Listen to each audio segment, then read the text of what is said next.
Hello, everyone. Thank you for tuning in. I am Jaylee. This is JayLeesCorner. And because I was not live on Friday, here I am live on Saturday. Okay. There were a few things I wanted to get into, and I did not want to wait until Monday. And tomorrow on Sundays, we are always live for Love in Huntsville. So I had to get the live out the way today. Okay. So again, I hope everyone had a great Friday. We're going to have a good weekend. And we're going to get in and get out of these top picks. Okay. First of all, I am tired because I was up late last night, y'all, catching the Tyson fight that was on the television. And they got on my nerves too. Okay, but y'all know first things first, if you've not done so already, you make sure that you've already subscribed to my channel. Make sure to like, comment, and share this video. And also, comments in the comment section, whether you're watching live or the replay. Either way, go ahead and say something, in the little thing or whatever. Now, it's always other content up, okay, things that we discussed earlier in the week, and that is fine for you to go and watch those things. But today we're gonna get into just what is going on right now, okay? And I made sure to make up a whole thumbnail for things that I want to discuss, okay? I am going to touch on the Kenya thing again because I think Girl King got a backlash from her taking accountability in her own way on the Tamron Hall show. Monique is around here speaking on her time on Housewives of Potomac and also her time on Love and Marriage DC and how much Carlos King is who we know he is. Kandi has a new show, Offset out here brawling, child, the whole Tyson Netflix thing or whatever. That really I got my notes for Ray J's interview because I think I was tired yesterday because of the dang on Ray J interview, which drove me insane. Okay, it was a hard listen, a hard watch. Because Ray J Charles, he needs some medicine. He needs some pills. He needs somebody to help him today and tomorrow. Okay. But thank you to those who are here. Thank you to those who will end up watching this as a replay. Because y'all know YouTube don't tell nobody when I'm on live. YouTube don't tell folks I'm on live until I'm almost about to be off live. Okay. But I can't control that. All I can do is still give y'all content and be around here when it's time to be around here. And I am here Okay, so hey, how y'all doing? How is everyone? Okay, and even though I canceled yesterday, I said I'm not gonna cancel today because you already canceled yesterday. Because I could have made this a whole little premiere and not a live, but I said no. Okay, don't do that. Make this alive and just get into it, get into it, and then you can finish everything else later on. Now, I'm also up here, child, putting my nails on because y'all know when I don't feel well and I'm tired or whatever, and I want a little pick me up, I put some little press on nails on, and then after that, I be feeling fine. And now I go to bed and I take them off. That's the thing about I put these on today because the ones I had on yesterday. That's on my YouTube. I mean, it's on my Instagram. I popped those off last night. I popped those off last night and I popped them back on with the other ones. I popped the same design but different nails on just now. Just so that when I'm on here and I'm pointing it, whatever, and I can say, girl, it's just some nails and it makes it look different. Okay. But anyway, we here for the reasons, okay? Hey, so those popping in, hello to people popping in. We're gonna be in and out real fast or whatever, or not. I don't know. We're gonna see. Well, first of all, I like my thumbnail. If y'all trying to find these pictures of people and making it all make sense, sometimes it drives me crazy because I'm like, why y'all don't be having good pictures for me to find of y'all? Y'all make me have to like search and search and search. But let me get to my saved things so we can get into these saved things and then have a good conversation. Okay, where is it? Where is it? Wherever I go, it go. Okay, boom. Okay, here we are. Now, I feel like I was saving all kind of stuff. So we're gonna jump around here and there and everywhere just to be sure to get into everything that I say so that I don't forget nothing. Okay. Now, first of all, I had seen the other day of people saying that Jonathan Majors and Meagan Good had broke up. And I was like, how y'all know? I'm like, they barely talk to us in general. How y'all know them folk broke up or whatever? And I said, I don't believe that because I don't think either one of I think if they broke up, they would release some kind of statement because there are, the scrutiny they're under with their relationships. I think if they had broke up, they would have released some kind of, hey, we don't go together no more. Okay, we don't go together no more. We're not dating no more. We're over. However, the reps for her and him said, child, they not broken up. Okay, they together still. Matter of fact, they'll be attending the Ebony one that got us together. I said, well, that's cool. Okay. And they released a statement down to TMZ. I think so. They keep saying, child, they kept saying that Chrissy and Jim Jones broke up and that Jim Jones had married Brooke Bailey. I don't know why people is around here saying folks ain't together for no reason. And then the story is like going broader and they're running with it and whatever. But no, they still together. Even though a lot of people don't like Meagan and Jonathan together, I'm like, girl, they seem happy. We ain't heard about him, doing nothing crazy yet. Maybe she's his complex. I don't know. Maybe she's his complex and he's her complex and they come together. So again, Meagan and Jonathan are still together. So wish them well. And I cannot wait to see the gala round here. Why they said this lady round here, a woman with chart was impersonating a nurse. And she was working at numerous LA hospitals. Why y'all ain't check her ID? I'm like, how does now 44-year-old Amanda Leanne Porter, okay, has been arrested for allegedly posing as a nurse and working without a license at multiple hospitals in Los Angeles County. That means all of the hospitals had bad HR departments because how did she get into all the different ones? Okay. Burbank police said she was hired under a false identity at Providence St. Joseph Medical Center, where she supervised 60 up to 60 patients for a whole month before they uncovered she wasn't supposed to be there. Why? Because she no damn nurse. Okay, she's on federal probation. She was already on federal probation for a prior fraud conviction. Okay, she also worked at Henry Mayo Newhall Hospital in Santa Clara, using the fake identity. Child, why she up at this? I don't even get it. Like, I can't get in a hospital if I want to see my mama. Not that shit. I'm just saying, if you want to go see somebody, you have to show your name, your date of birth, and all the things. How does she get a job taking care of people? We have to start asking nurses over there. The next nurse I see, I'm gonna say, "Where your credentials?" Okay, she now has to go to court on December 2nd.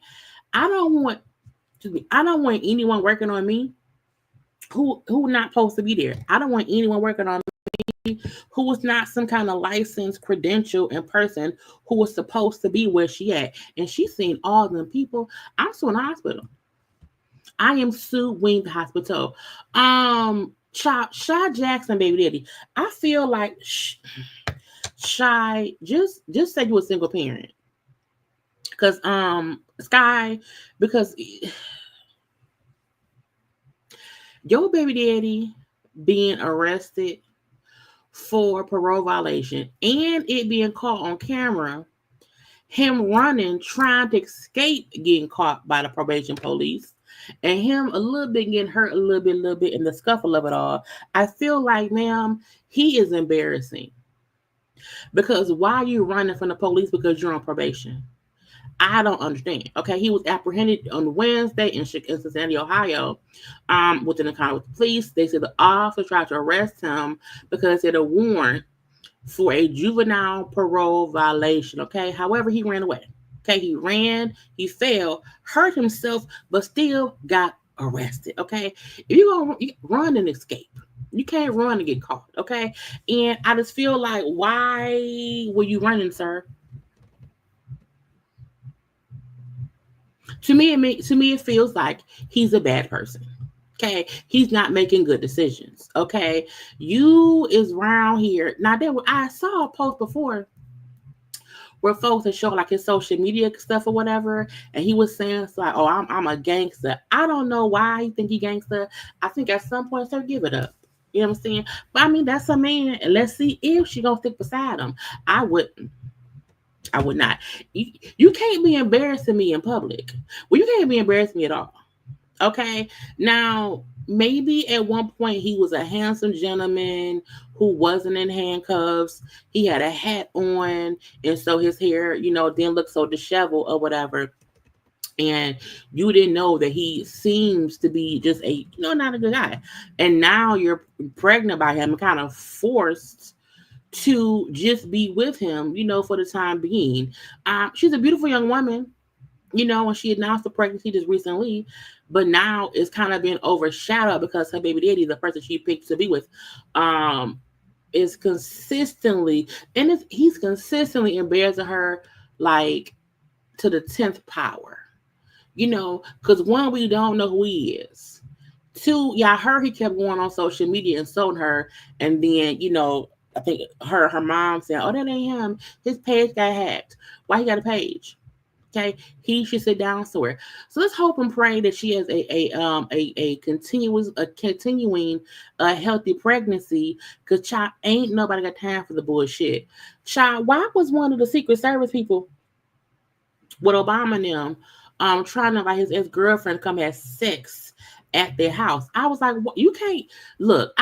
You know what? Let me not be a hypocrite, because I feel like people who work regular jobs be trying to do it at work. Yeah, if I hear music playing, my neighbor, just because it's music on again today, and because I don't want to go to jail for what my brain be telling me to do when the music come on. If y'all hear it boom booming, just ignore it.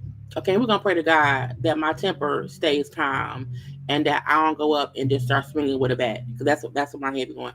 Anyway, but I understand that people sometimes be around here and you have a job, you work at your job or whatever, and you want to go and do it at work. But I feel like you can't do it at somebody else's house. You know what I'm saying? You can't do it in someone else's house in a bathroom. Okay, not while you at work. Now, if you're at work and it's an office building and you just happen to do stuff, whatever. But I would not want to, if I am a housekeeper, if I'm security, if I work, if my job is at someone's residence, you can't do it there. because that's someone's personal house. That's someone's personal life. That's a life at the house. Okay, I don't care. Child, what? There was a beachfront mansion in Hawaii. At the end of the day, though, sir, why would you do that?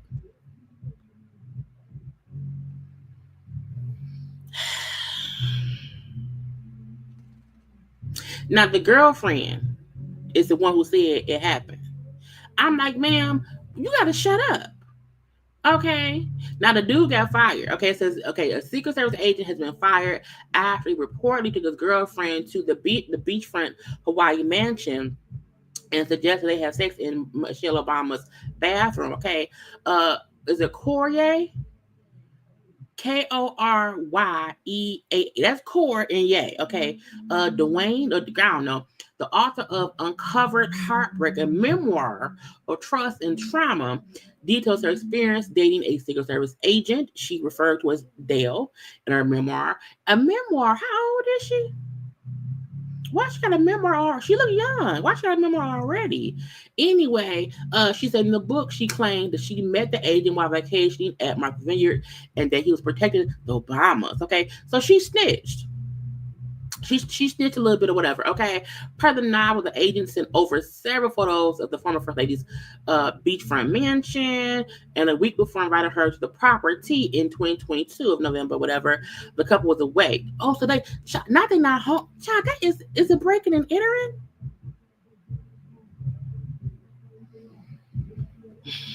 Because I feel like if they not there, and if you are, supposed to be protecting the house, but you invite somebody over to do it, what is wrong with you? Okay, now she claimed that it would be like a badge of honor. Okay, if we had sex, is Dale black or white? Is it white? Is because which one is it? Okay, because Dale anyway. Because I would call him Dwayne. Anyway, but she claimed that it was. He said it'd be a badge of honor to join the Mile High Club of sorts to have sex in the first lady or the former first lady's bathroom. Okay, and I was like, that's not even. I was no. Say Dale told her the couple's code names. I'm like, ain't that against the rules? Told her the couple's code names, was giving her Michelle's schedule. I'm like, what if she was a terrorist? Okay. She detailed how she knew when Michelle did. This is Orange Theory, when she took private tennis lessons and when her personal trainer came as well. So she's a snitch. She a snitch and he should get fired. Okay, I feel like if he told you all this stuff because y'all was banging, and now y'all done broken up or whatever, and now you wrote a book about my time as the Secret Service girl, the Secret Service of the Obamas girlfriend. This what happened. Now I'm happy he fired as well because I'm saying, sir, you can't be trusted. A part of being security, being anything of protective nature, you are not supposed to let anybody else know where your clients are, where they live, what the house look like. No one should know the outline, the map of the Obama's house. No one should do that if they're there or not. I'm like, sir, I don't like you. We need to know who Dale is. I don't want to have sex in other folks' place of a house. I don't. And I guess if it's like a motel, hotel, Holiday Inn ain't somebody's house. It's just a place to go sleep at and have sex at. Okay. But if it's someone else's house, I don't want to do it there. Mm-mm.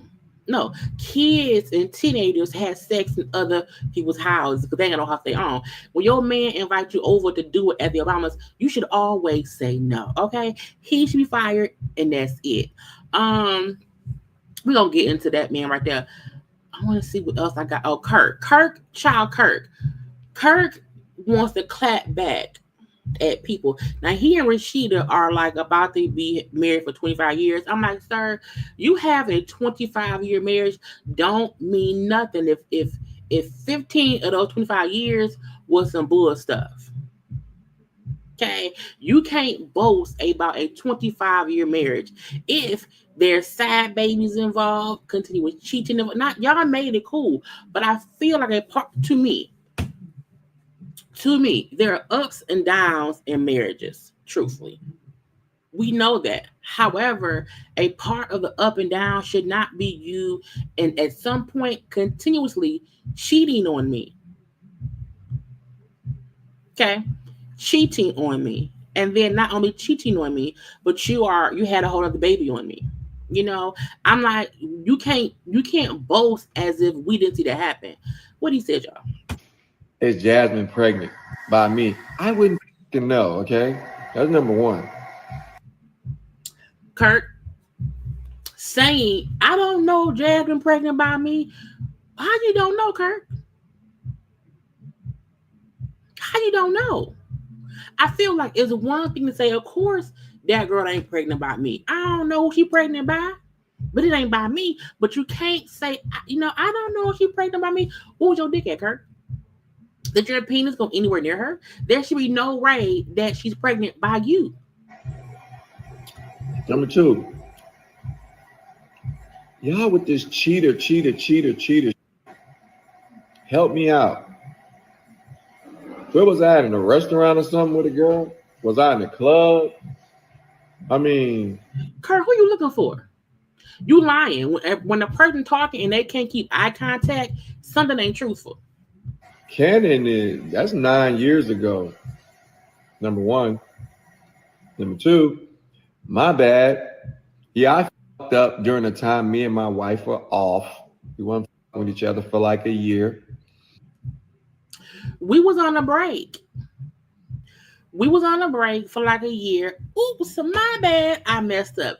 And this is the thing. If that was the case, why didn't y'all say that at the time? If you and Rashida was off, y'all wasn't on, y'all was on a little break or whatever, a little separation, Rashida would not have been so pissed of you cheating on her. Because I feel if you on a break and y'all ain't together and y'all out there doing your own things, peace be unto y'all. But I feel like no, even you were denying even fucking around with that girl. If you were literally not with your wife, y'all on breaks or whatever, why wasn't that the storyline then? Don't come back now as if we forgot because it happened 9 years ago. Which I got to tell y'all my business because you motherfuckers is cheater. Y'all just a cheater. Cheating where? With Candia's mama. In the room with Candia's mama. Where are they? Excuse me. Oh, I was in the hot tub. My bad. Do you got to go to work? Oh, okay. Anyway. Not blaming the hot tub scene for you going to work. Again, but this is what happens when you are on a reality show and you want the fans to believe it's real. And you out here doing dirt on camera, getting caught out on camera, and you want to get mad at the fans for believing what you told us was your real life. Sir, is you on IMBD? Is you an actor? You have actors credits? Okay. Is you a SAG-AFTRA? If you not getting paid as an actor, you can't be. I can be pissed at Martin for when he went out with Lisa because him and Gina had broken up. That was acting. Okay, I can be pissed at Issa for cheating on Lawrence. Why? Because they was on Insecure and they were acting. Okay, I can be pissed at Maya for cheating on Darnell. Okay, and then trying to blame John for that watch. That's something to be pissed off at someone for a TV show. We still pissed off at Drew Sidor fucking around with Derwin, and we still pissed off at old girl for getting pregnant by Derwin. Okay, we still mad at her, but sir, you not an actor at all. I'm waiting to find this cheater, and y'all think Rashida is so dumb. I mean, we do. I think Rashida thinks she's dumb too. I just think she has moved past being dumb, and she feels as if I'm happy, so it doesn't matter. And Kirk is so dumb. No, Kirk is an asshole. I don't think Kirk is dumb. I think Kirk allows himself to do what his wife allows him to do, and vice versa. And he's just a cheater. Where the fuck are the that I'm cheating with? Help me out. Y'all motherfuckers is crazy. They keep cheating. I'm posting. My anniversary is coming up. My 25th year of being married in the industry.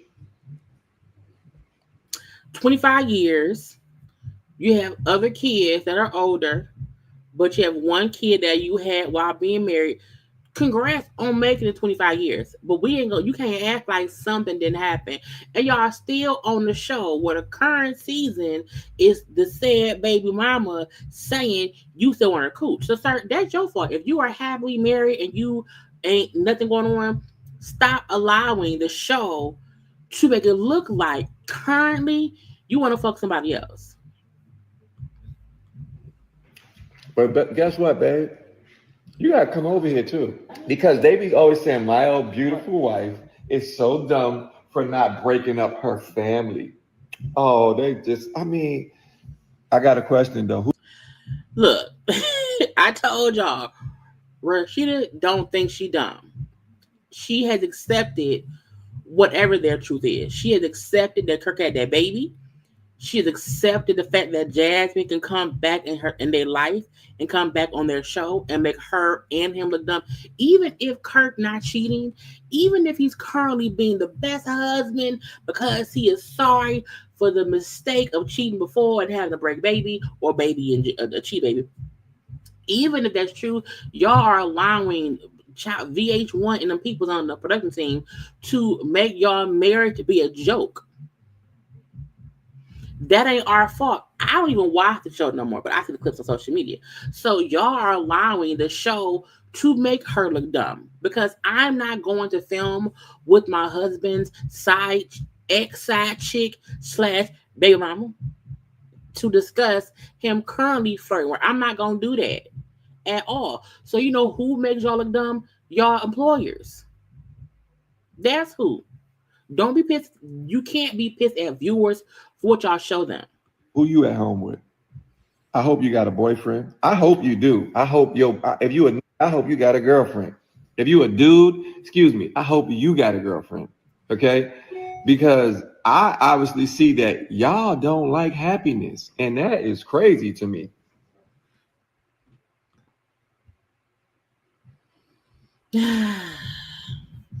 Child. Kirk, you sound dumb. Also, people love to make it seem like, well, I'm in a marriage. So if you at home or you single, you don't like because I'm happy. Happy is one thing it depends. Because people can be happy in their dysfunction. And I think Kirk is happy in the dysfunction. Okay. Let's say congrats to Jamal Bryant. Jamal Bryant, where he at? Jamal Bryant's got married. Jamal Bryant got married, y'all.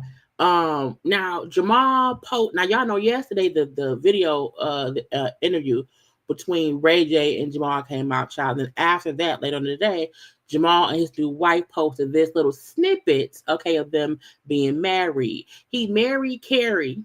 Okay, so he and Carrie not married. Now she looked like Giselle. I don't care. Look, she favors Giselle. He for sure the type. Okay, absolutely. Let me go to that page.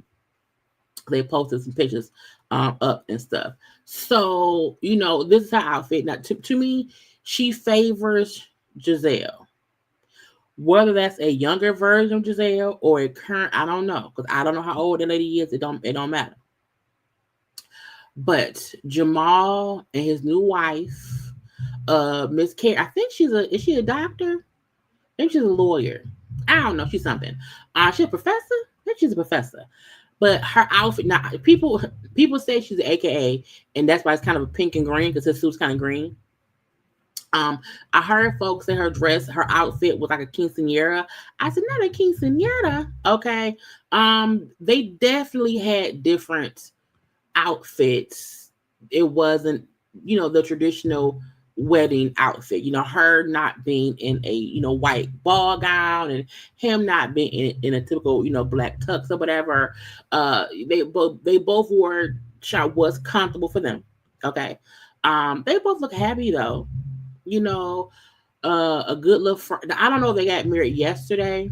They just posted the stuff yesterday. They could have gotten married last week. Don't know.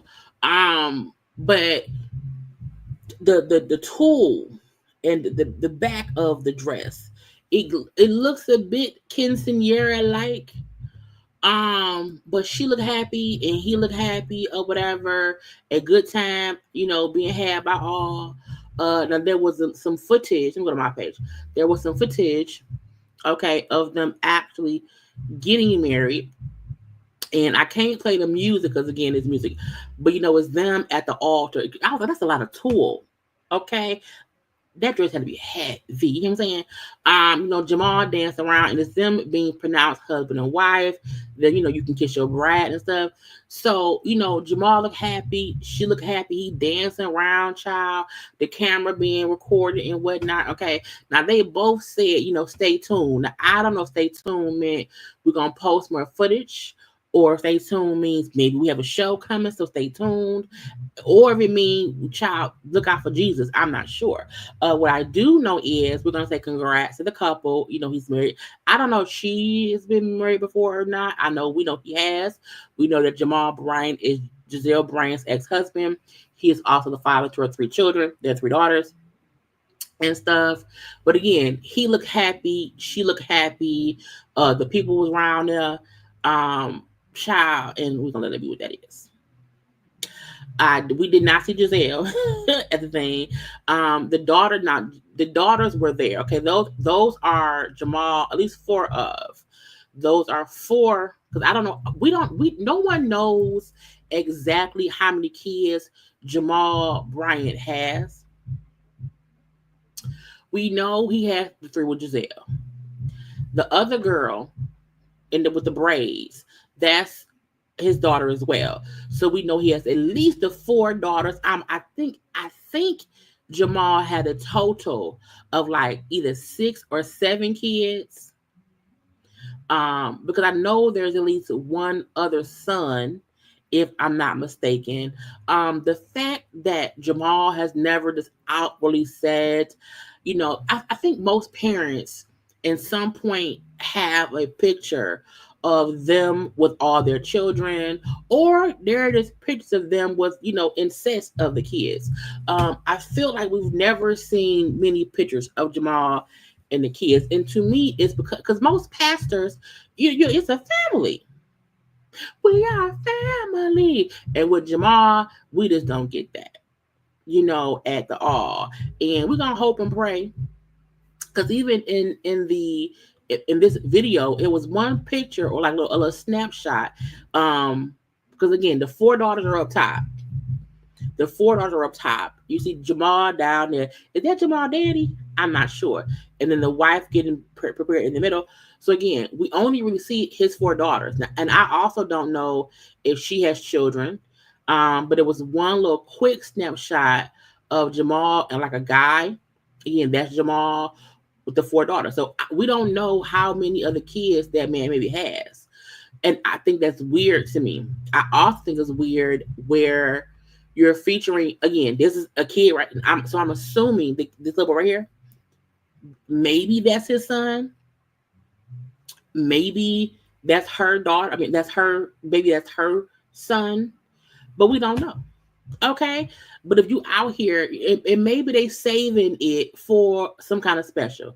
Maybe on a special, we'll see, Jamal say, yes, here's me and my kids. Okay, here's me and the 4 kids I claim and the 7 that's on my taxes. I don't know. But either way it go, okay, we want to say congratulations to Jamal and his wife. Now, I don't know if Giselle went.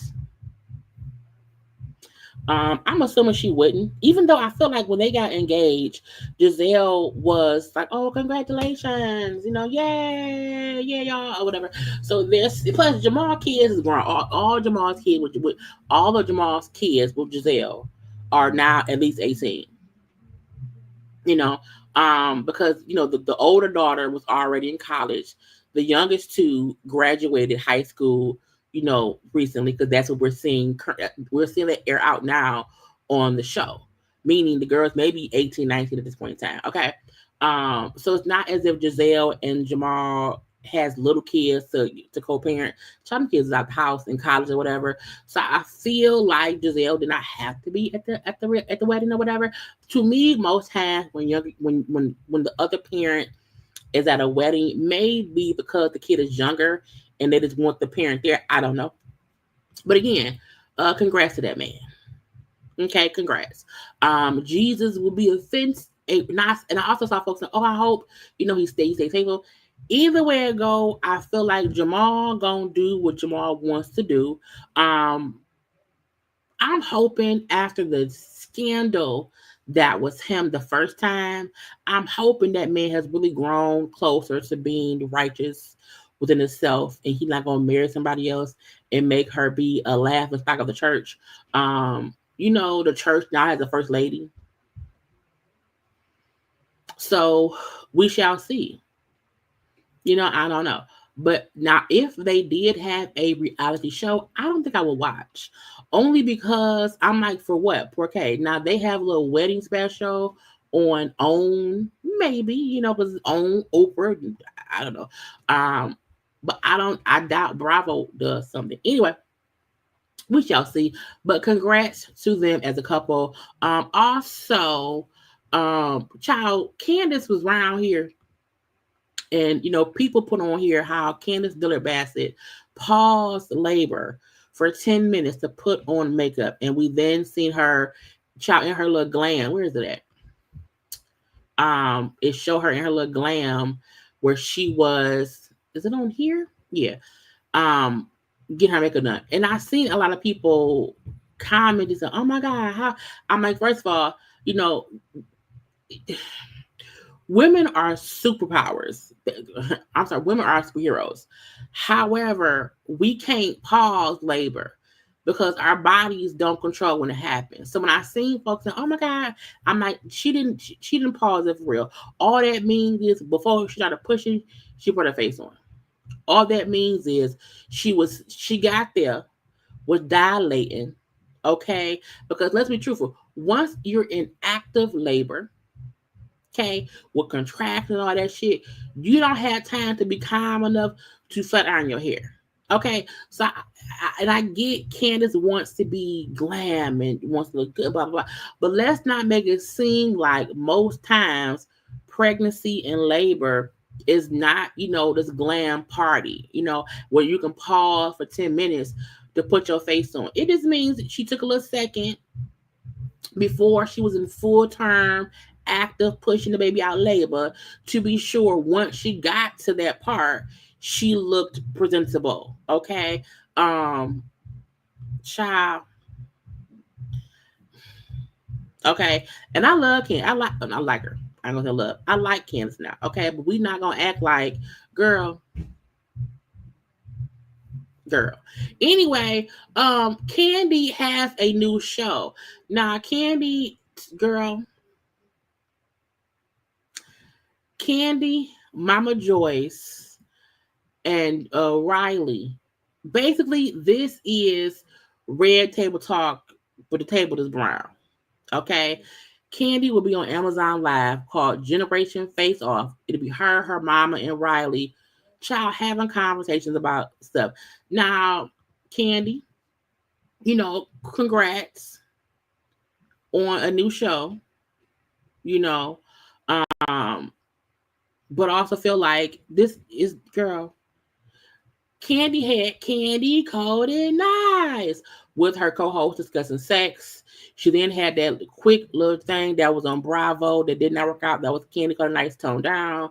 She asked her speak on it on YouTube, and now she want to have this with her daughter, her mama. And I'm like, first of all, child, some folk don't even like Mama Joyce because of her antics. Okay, so y'all gonna watch Kandi on Amazon Live on Mondays for her and Riley and the mama discussing, whatever. I'm not. And that's no tea, no shade. I just feel like, the people who gonna watch. The people who are true Kandi fans and would support whatever she do, they will watch. But I just feel like I'm still waiting on, Kandi in the game to come back. Okay. What I was never waiting on, I want to have Kandi, her mama, and Riley talk about stuff. I just don't see that at all. I also feel like because we saw that go on with Jada, her mama, and with Willow, Gammy, Jada, Gammy, and Willow, I feel like it's a knockoff of it all. And truth be told, all talk shows or whatever are some kind of knockoff of something else. But this is so on the nose of it all. It's weird. I also feel like I just don't. I don't want to be a hater though. I don't want to be a hater. I just feel like I wasn't waiting on it. I don't think anybody else was waiting on it. Now, if Kandi, Kenya, and Nene had a little podcast, the conversation, maybe. Okay, because those are three people from the show. But I'm like, Riley barely talks. Mama Joyce has been shady for a long time to people in Kandi life and people on the show. So I feel like I don't know. It may have been better with Kandi, Carmen, and somebody else who we know she cool with or whatever. But I was like, I guess so. But I think Kandi's Amazon lives have been doing good, but because that's Kandi. But we shall see. Maybe it'll be great. Maybe we'll see Riley step out of her box. Maybe we'll see Mama Joyce not be so mean-spirited and shady towards people. Okay? And people will have a different opinion on how she is. But some folks still don't like Mama Joyce because of things she did on that show. Some folks still feel like she's mean to Todd. Some folks still feel like she, uses Kandi, but she can't get as a daughter.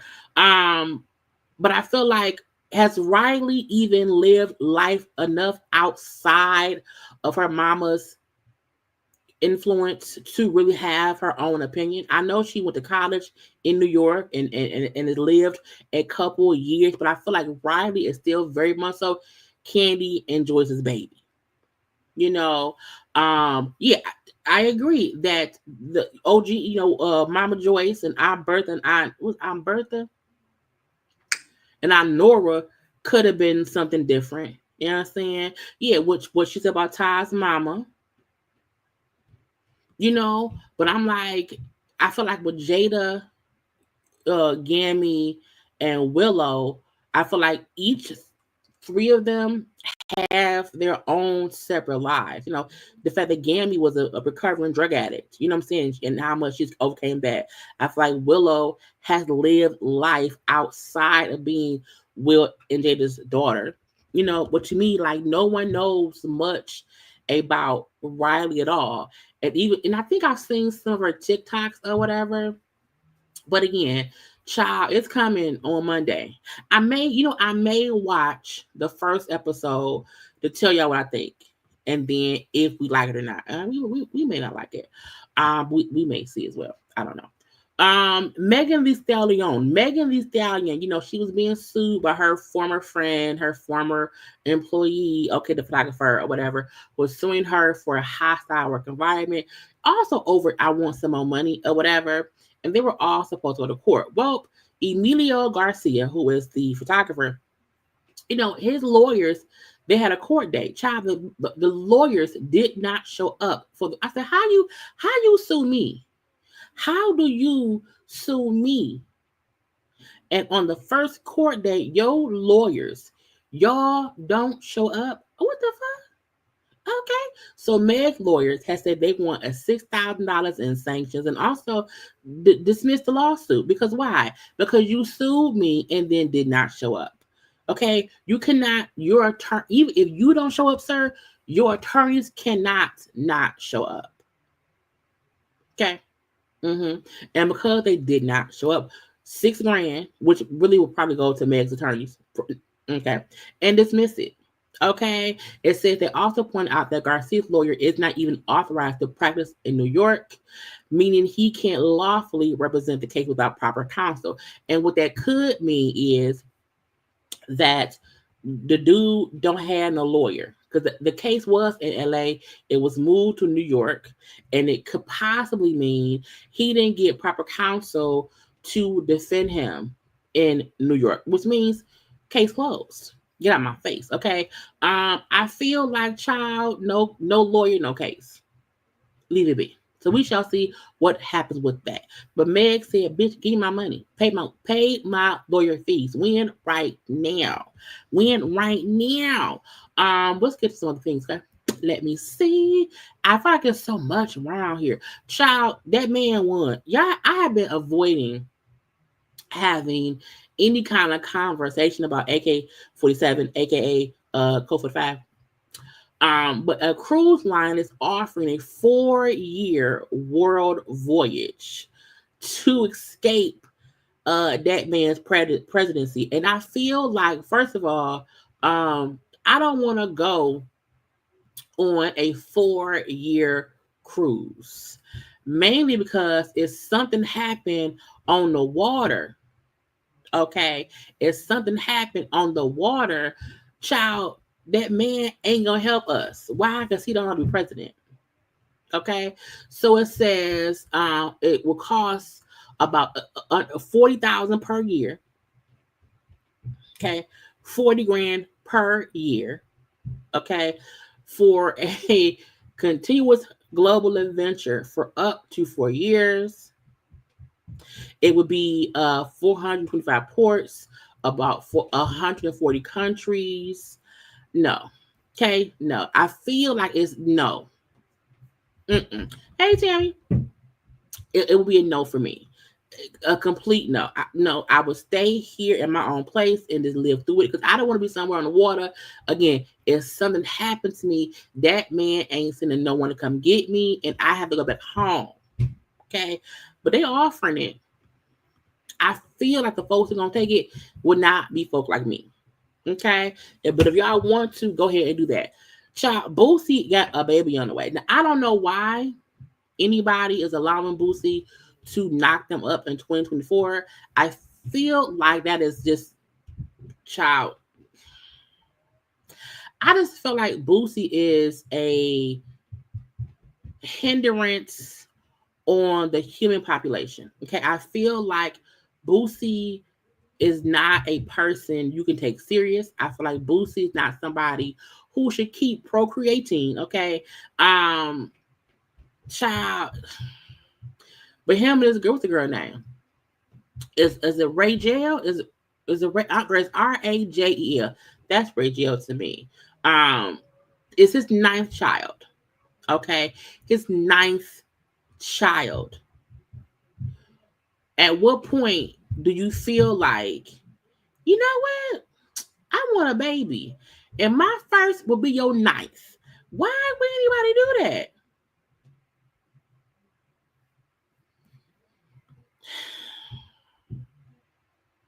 And he always in trouble.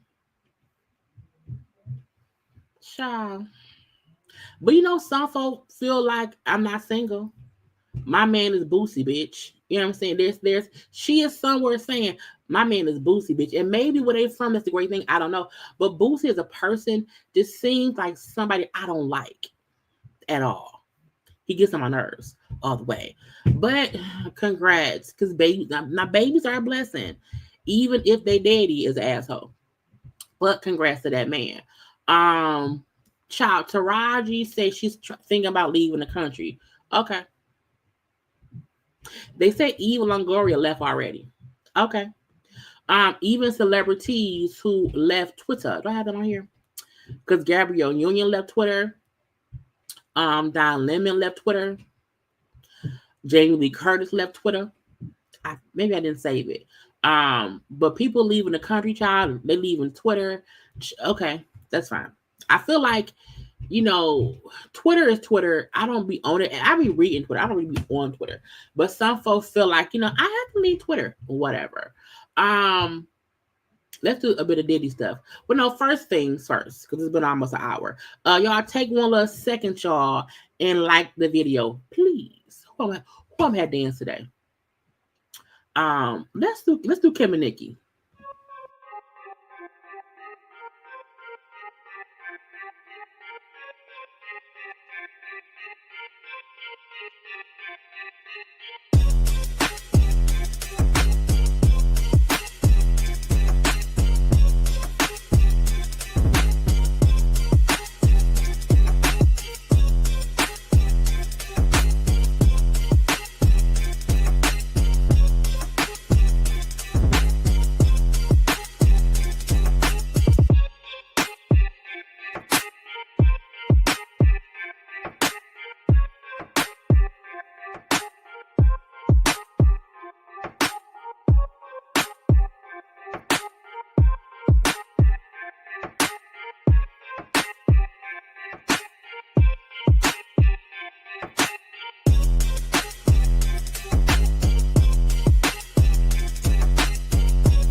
we're back. Okay. So I want to get into a little bit into the Kenya stuff. Okay. Now I did a video about it, but after the Kenya interview that was on Tamara Hall came out, some people had issue with things that Kenya said and how she chose to defend her antics and how she chose to apologize and hold herself accountable. Okay. Now Kenya was on Tamara Hall, and while she did admit, she did put out some pictures of the Brit girl, how she was defending herself and trying to defend her daughter, how she felt as if that Bravo did not protect her and blah, blah, blah, blah, bloop. Okay. And to me, when I first watched, because I watched the interview in full, I didn't watch the clips. I feel like two things were happening. One, I feel like Kenya was trying to be sure to let folk know, hey, Bravo not mad at me. Okay, this is not a Nene Bravo situation. This isn't me burning my bridge with Bravo. This is me also realizing now Bravo really put me on pause, and I have to own up to at least either my part in what I did, just to be sure that no one looks at me, child, aggravating. Okay. But Kenya is trying to make sure that people know to not look at her as someone who is trying to be pissed at Bravo. Now, as far as people feeling like Kenya was still trying to blame other people, trying to blame Brit for what she did, trying to use Brooklyn as a shield for what she did, her trying to make it seem as if, it wasn't that bad for what she did. And some folks are feeling as if her accountability part was fake. A part of me feel like that's true. I do think she's giving excuses, but I also think she was just explaining what happened because we still don't know what happened. We still ain't seen what happened. So I do feel like her at least saying, yes, I did go on social media. I did go find the pictures. I did post them. I did all of that. Okay. So she did admit to what she did. Her giving the reasons to it, it's just can you be? It's not just a person explaining things. I feel like I do want to know what did Brit say that made her feel threatened. Like what was it that set it off? And I saw the Brit girl had posted somebody kind of alluding to her, saying she don't have to hold up no kind of image. But I feel like also Brit, we don't know you. At all. So, and I saw folks saying, newbie ran Kenya off. I don't think a newbie ran Kenya off. I feel like Kenya did something and had to be held accountable for it, despite who the person was that it happened with. Had Kenya did that to anybody else, it probably would have been the same thing, because you can't be around here putting out explicit photographs. Now, even Kenya saying how she felt like, well, I knew the images would be blurred because they can't show it on TV, so it would have only been seen by the folks in the room. Now, whatever, okay, but I'm like, Kenya for sure did this to show Bravo, one, I can admit my faults. I can say my bad. Okay. I like Kenya saying, hindsight being 2020, I would not do that again. The images were, distasteful. Like, she said all the right things. And I think she wished she handled it differently. I think she wished had she just not done it and had she just cussed over a lot and just not shown the photographs. She should have just said, girl, you want me to post what I can show for what you did? You know what I'm saying? I feel like, no. Matter of fact, let me I'm going to take a screenshot, because when I be texting my neighbor and I be saying, hey, when I'm on live, they can hear your music. And I'm in sometimes, and I don't feel like texting right now. Yes, it's coming from my neighbor upstairs. But sometimes I feel like he don't believe me when I say, your music is lasting. You know what I'm saying? But I'm going to rearrange stuff in the new year. okay, I'm gonna change around the living room. I'm gonna put my office. I'm putting my computer stuff in my closet room. I have to move. I have to get new furniture and move it around because I feel like because I can't anymore, and because his music thing is just right above me in the living space area, and it's just loud as fuck. You know what I'm saying? I feel like I don't want to always be the one saying, "Hey, because he been playing music all day, okay, all day." And anyway, focus. But I'm glad y'all. I took a screenshot. I can send him like, hey, this lets you know when your music is on. This is what folks say because they can hear your music. Anyway, back to Kenya. Some people liked her accountability. Some folk did not. I appreciate it because she could have said, "Fuck y'all.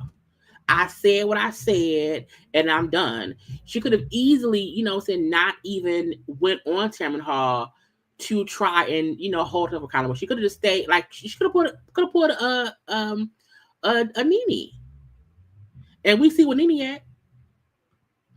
Or we don't because we don't see Nene. But again, I feel like she did what she had to do. She had to address the situation, and she waited until they were done filming. I feel like the new season will probably start sometime in the new year. So she said, "Look, I said it. I did it. I wish I didn't. However, this is why I felt." And even thinking back on other seasons and other franchises or whatever, she was right. When you fuss it with somebody, you do wholeheartedly send this to myself. You do wholeheartedly try to. I want to send myself these photographs so I can airdrop. So I'm up here trying to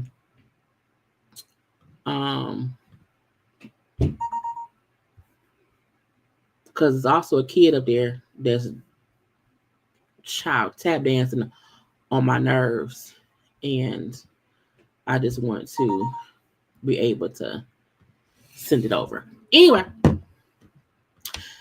she could have put a Nene, and then no, not at all. Okay, not at all. And but yeah, and we see stories about feuding neighbors, and I really be having to say to myself, but I'm like also that they don't be in my apartment, so maybe they don't realize how loud it is. Okay, but I'm gonna send upstairs neighbor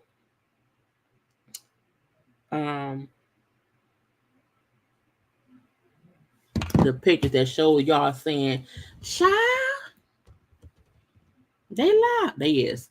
But for Kenya, I wish her the best. I hope that she come back next season. I do, because even with them asking her, well, hey, are you gonna possibly come back next season? And then she's like, well, I don't, I'll see if I'll get back on camera or whatever. I think Bravo will allow her to come back because again, I don't think this upcoming season of Housewives of Atlanta is going to be this ratings juggernaut they think it's going to be. I feel like it is, and I'm not saying that because Kenya ain't on. I feel like there's a lot of newbies. Okay, I feel like the Portia and Simon debacle is now so old and played out. We don't care no more. I feel like Phaedra came on towards the last 2 weeks of filming. I feel like the newbies are not familiar enough for us to tune in for them. I feel like there's no big draw. Now, I do also feel like they may possibly use this Kenya thing for folks to tune in to see what led up to it. But I don't think that it's going to be this huge ratings grabber that they think it's going to be. I think the newbies may not say shit, but we shall see. Sarah from Kenya, speaking up, let's get to Monique Samuels. Okay, Monique was on, I don't know, somebody podcast. Okay, and while talking on the podcast, it says Mr. J Hill Network. Um, Monique reading or going off on or just exposing Carlos for the person he is. I'm not surprised. I'm not shocked. I feel like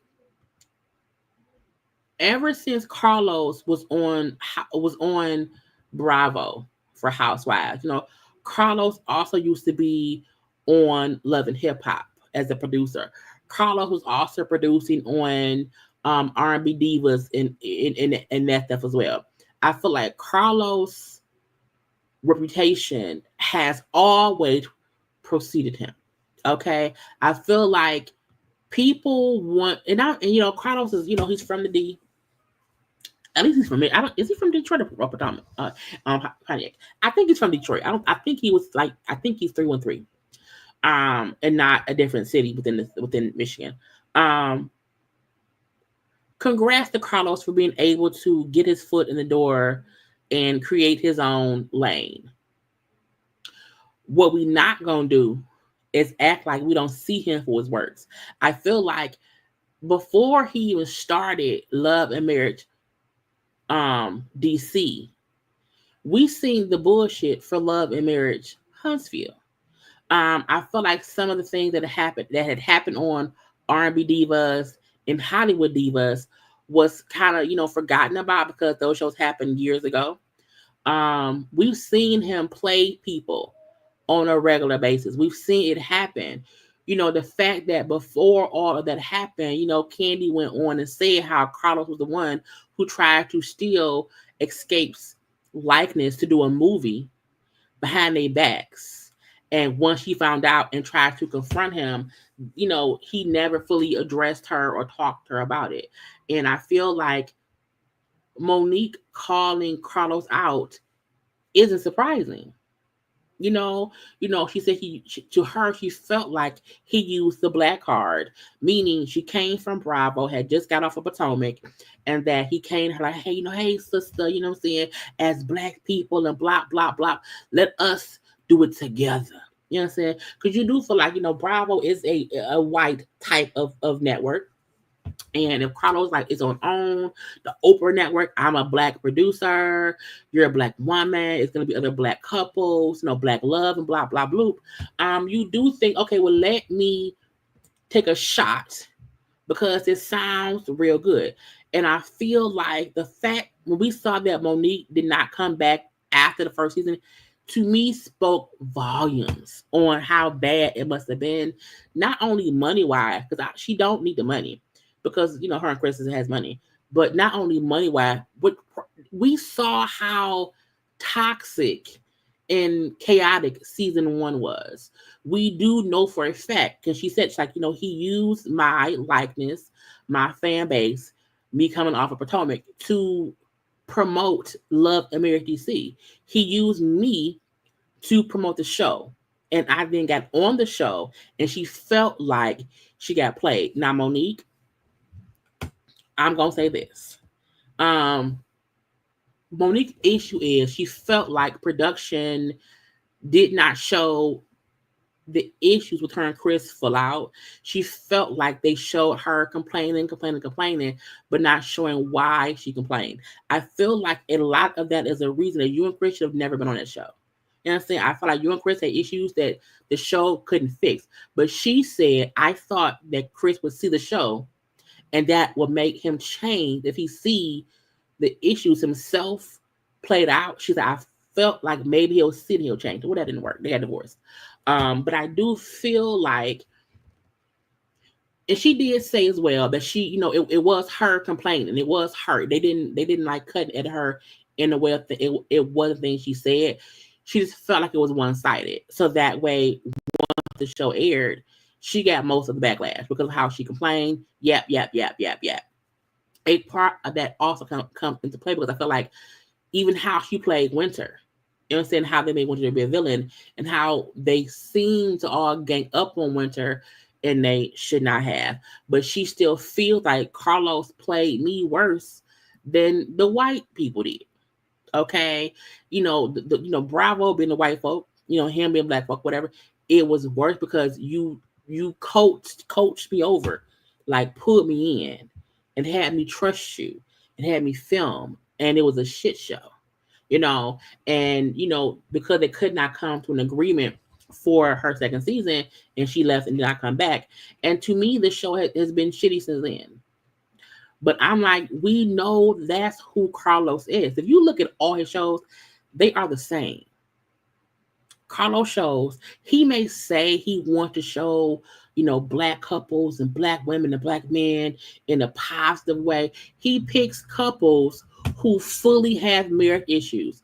And maybe he can see it and he know that's, good ratchet or good thought-provoking drama-filled TV.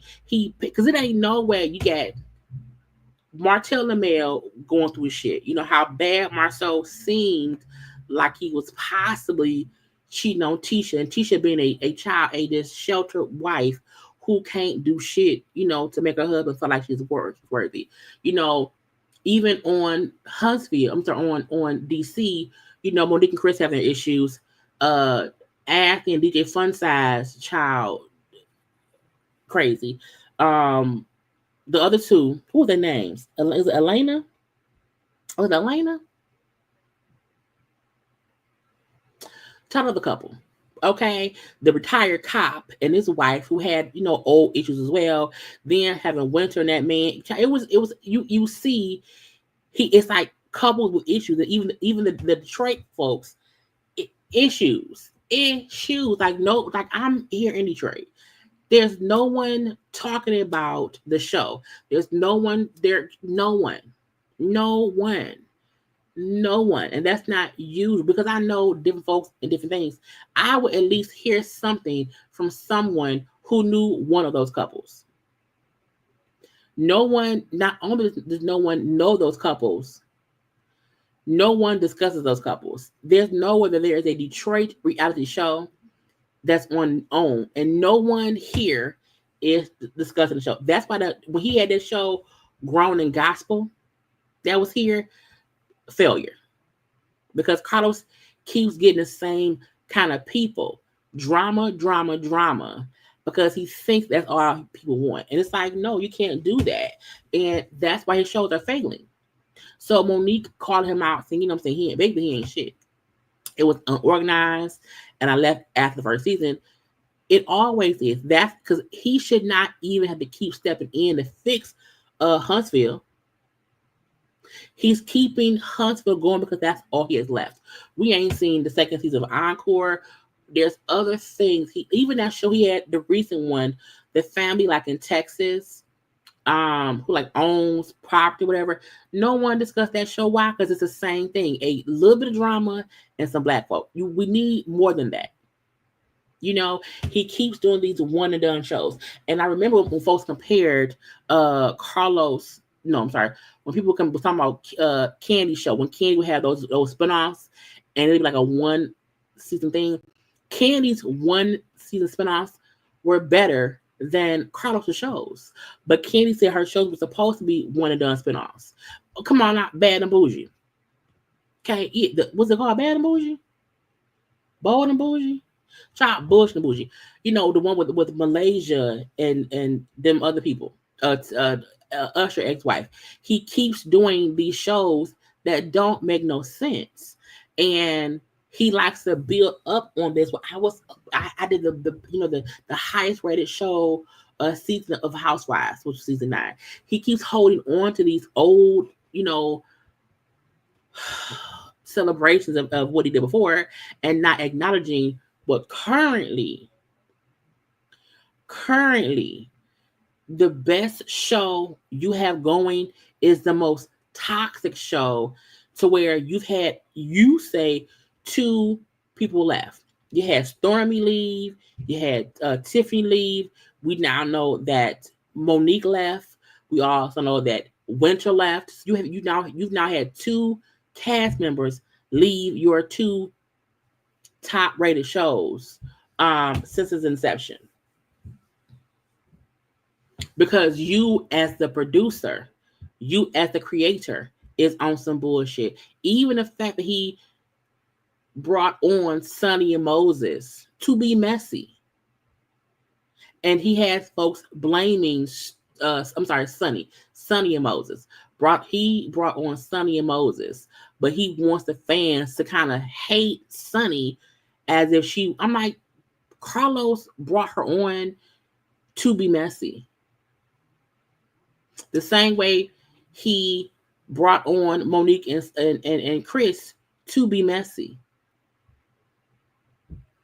Because they had a bad marriage. They were going down the drain. Okay. So, I mean, Monique calling out Carlos's faults should not be a surprise. We've seen it coming. We've seen it coming. I don't like Carlos. I don't. Only because I feel like he has so much access to do better. It's like Tyler Perry. Tyler Perry, who has, his own studio, he has all these deals with BT and BT Plus or whatever. But, sisters sometimes still be some bullshit. He has all this access to make better content and still makes medium content. But at least Tyler Perry is making, fake shows. It's actual actors on TV shows or whatever. Whereas Carlos is finding real people to do bullshit. Fake shows being ridiculously ridiculous. It's just TV. You know what I'm saying?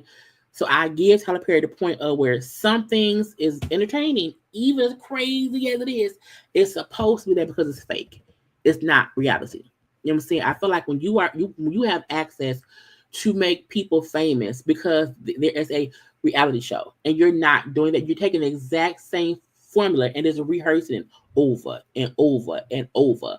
And it causes issues in people's real lives. That is how you know it's a devil. And you try to play in our faces as if we don't see you for who you are. That's the devil. Now, Monique was smart enough to say, you know what? Fool me once, shame on you. You cannot fool twice. I quit. I'm done. And she ain't went back. Okay? That's smart. Even Kandi said, you know what? I found out what he did, and I said, leave me alone. Okay? Now, the Huntsville crew, I feel like they are just getting their checks. I don't think Mel trusts Carlos. I think she knows what it is, and she's playing the game.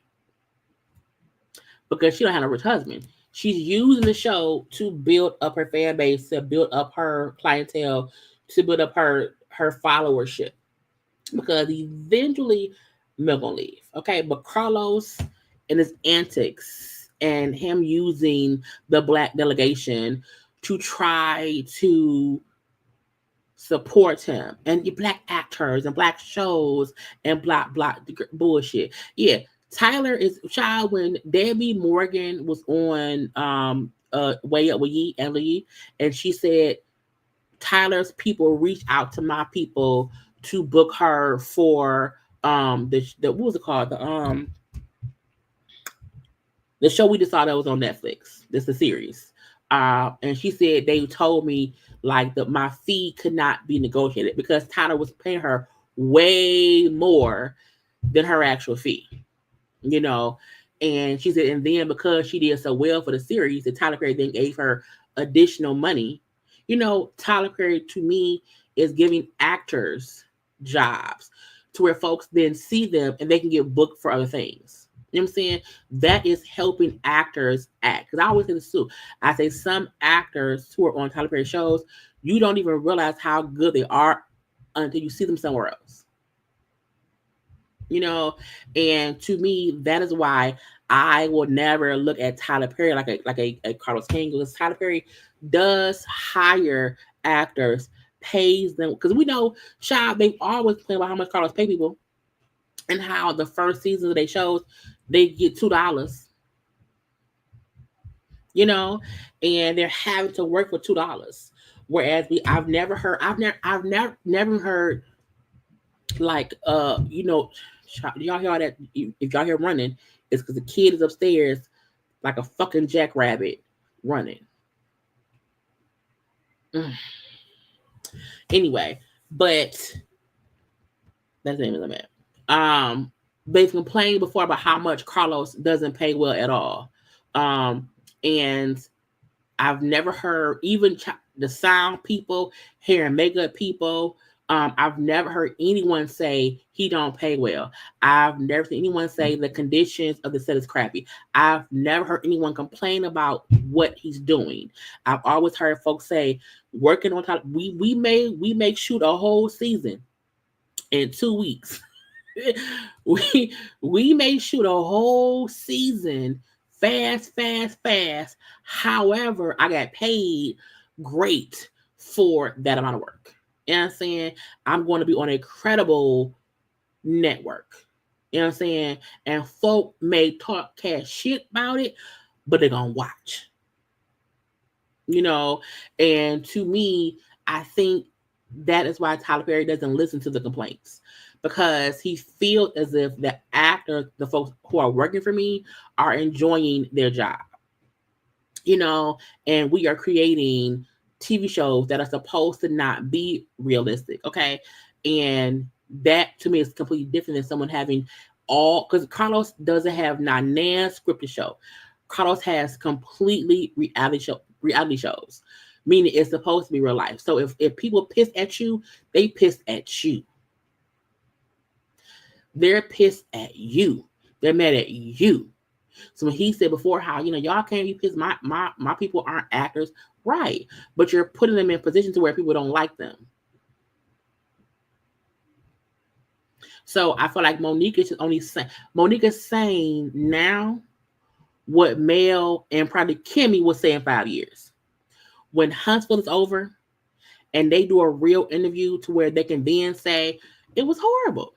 But I made the best of it. I used what I had to get what I want. That's why Mel don't be saying shit.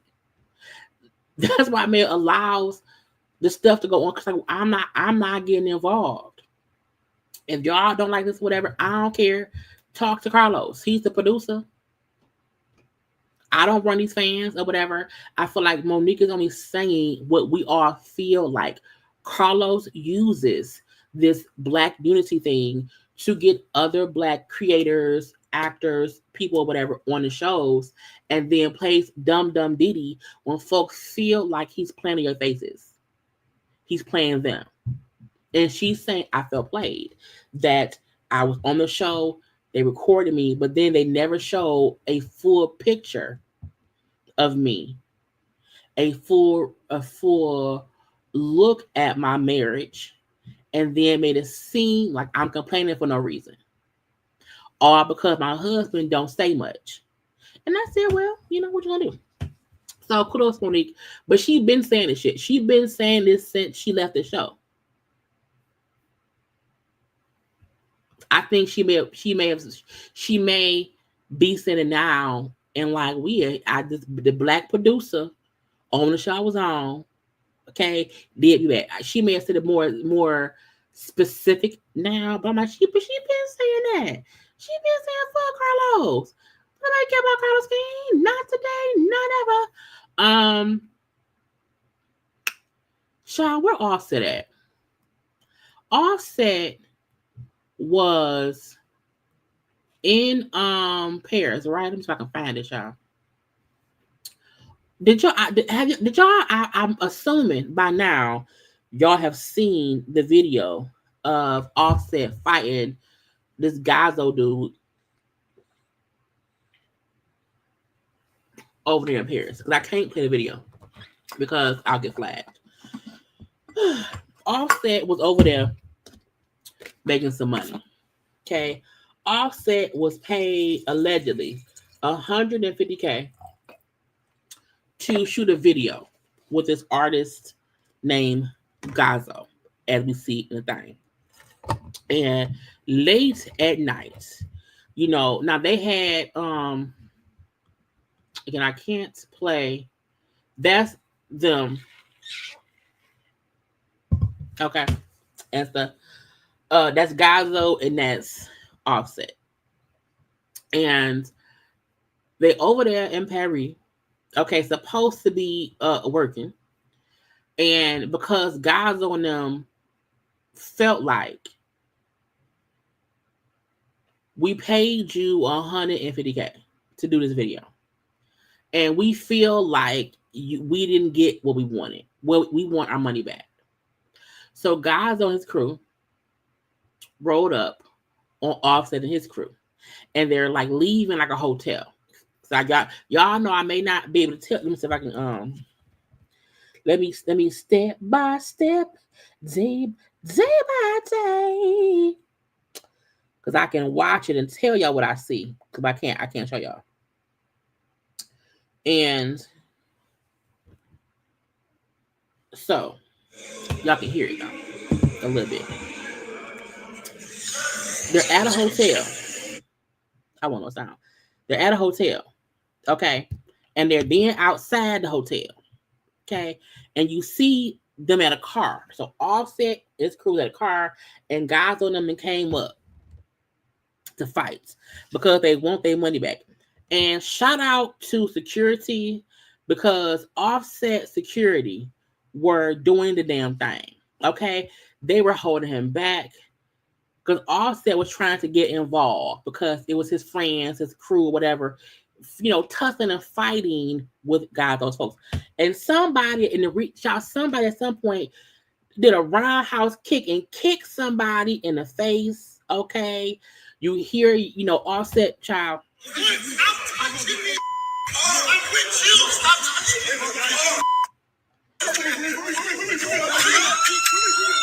Let me go.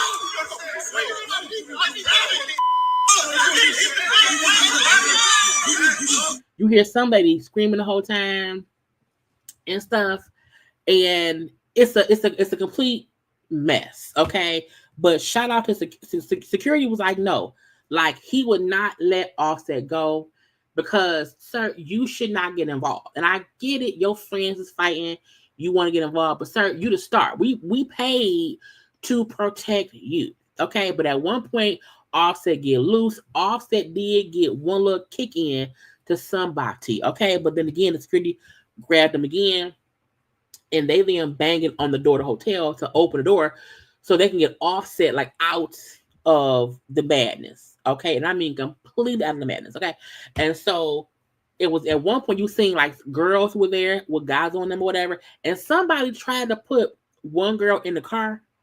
And she then got out the car and she come back in and she's hitting Offset folk child. And when I tell you, child, she was hitting someone in the back of the head, and you see security literally like knock her over, and you like hear her go boom to the ground. Because, ma'am, why are you getting involved in all? And it's like 8 dudes. It's like it's so much going on. You can't even really say it's so much going on. And it's this random white chick, okay, Caucasianite, who was hitting people in the back with her purse, and then she got pushed down to the ground. Wanna know why? Because bitch, you should stay out of it. Okay, go get in the car. You not supposed to be here. And the whole time all of this is happening, Offset again is trying to actively get active. Okay, he's trying to actively get active. Okay, he wants to be involved. He wants to get in the fight. Okay, and I feel like, sir, you not supposed to get involved. Okay, that is the definition of, hey, you are the star. You are the celebrity. We are trying to protect you at all costs. You should not try to fight. No, let your friends handle that. Okay? Let them diffuse it. Let them, swing or whatever. It should not be you. And so, could you let me go? And they like, no. I'm like, yes. Finally, we see. Let me see. Now I'm gonna look, y'all. Y'all gotta look fast. Okay. Because if I see it swing, I'm gonna move it. Now, that's them holding Offset back. Okay, they just holding him back because they just don't want nothing crazy happen. Okay, now girl right there, okay, and the white chick with the black hair and the dress on, that's who eventually got knocked down. Okay, because she's in the way. Okay, ma'am, you tell these people it is too many, and they're like Offset, stop. They're holding him back so that he won't get involved in stuff. You hear me? So, again, he like, man, what's up? You know what I'm saying? It's too many people for anyone to be trying to get involved. Okay. So, one, shout out to Offset security. Two, shout out to Offset's, his squad who were trying to defuse, handle, do whatever, without him having to get involved, all because the Gazo folk and them showed up because they wanted to get, I want to how much of it is shown before I play it for y'all, but them trying to just show, hey, we ain't doing all that, that ain't happening, not today. Okay, I can show y'all a little bit, because it ain't no punches shown. But sometimes you allow your people to handle things so that way you don't get arrested, you don't get sued, you don't get found, liable for someone's injuries or whatever, and you can leave it at that. And sometimes if things go left, then things just go left. Okay. I also said, why y'all allowing anybody to have the bag? If you paying me with $150K, okay, if that's what's happening, then I feel like the bag should never, I'm not like y'all, the bag of money should never be with me. Okay. Pay me PayPal, pay me CashApp, pay me Venmo, pay me cashier's check, okay, direct deposit, okay, whatever, a wire transfer. But no, don't bring me $150K in cash where your friends run up on me trying to get back the bag of money. Okay, and that's what ended up happening. They came in trying to get back the bag of money. And I'm like, y'all is crazy. Okay, crazy. But eventually, I don't know. At all. I'm trying to keep it out of my head. But again, once I change around my setup, it'll be different because I'll be in the room in there, where it's never no music playing because that's the other bedroom. But again, the footage got out of the fight and everything or whatever. But the most crazy thing was the girl getting knocked over. But I said that's on her because, man, what you here for? Why you in the middle of it? And not look, if my dude fighting, first of all, he gonna first start shooting. If need be, I would not have to get involved. And if I did get involved, I'm probably fighting other girls, not the dudes. You know what I'm saying? Because I'm aware I'm a girl, and she was like hitting dudes, and so I was like, knock her over. Okay, knock her over. And that's what I said, "Ooh, is she okay?" I said, because she hit the ground. Somebody get her something. She had to have a concussion. Because I felt like, let me tell you what to say.